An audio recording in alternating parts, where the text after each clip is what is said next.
Di video kali ini, aku bakal ngajak teman-teman untuk membahas materi mengenai transformasi geometri, khususnya materi translasi.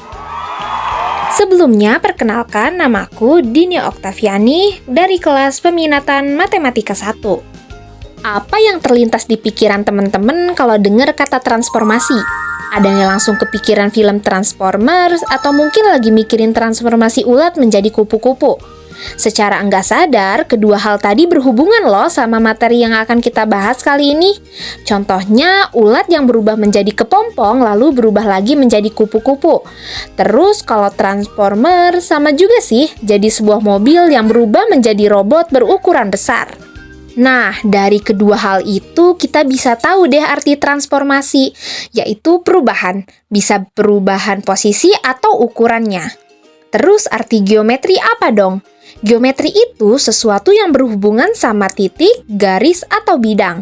Jadi bisa disimpulkan bahwa transformasi geometri adalah suatu perubahan posisi atau ukuran pada titik, garis, atau awal bidang. Misalnya posisi awal X, Y, ketika mengalami transformasi posisinya menjadi X aksen, Y aksen.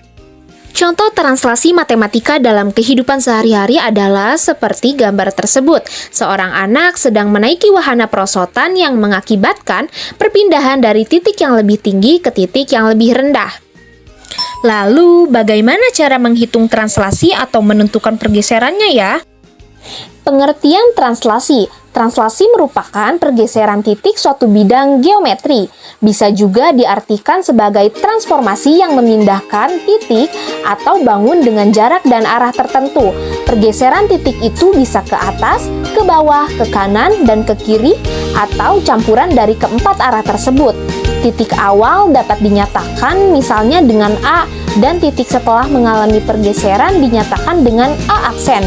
Konsep translasi bisa dipahami dengan cara berikut ini. Contohnya seperti ini teman-teman. Elsa berada di titik 0,0. Kemudian dia bergerak ke arah kiri sejauh 2 langkah, lalu ke arah depan sejauh 2 langkah. Tidak berhenti di situ, Elsa kembali berjalan ke arah kiri 1 langkah, dan tanpa alasan Elsa mundur sejauh 6 langkah.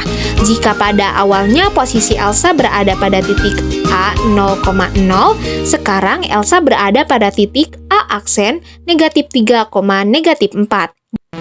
Nah, berikut ini adalah rumus translasi. Suatu titik A, X, Y ditranslasi oleh A, B.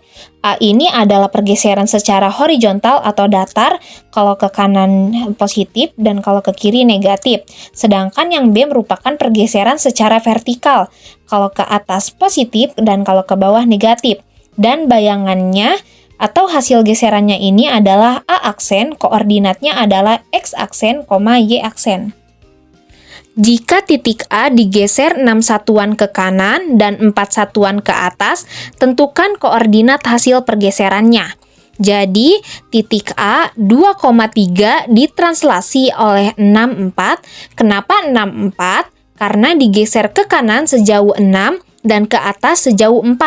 Kalau ke kanan itu positif, kalau ke kiri itu negatif. Jadi matrik translasinya adalah 6 dan 4. Dan bayangannya adalah A aksen 8,7.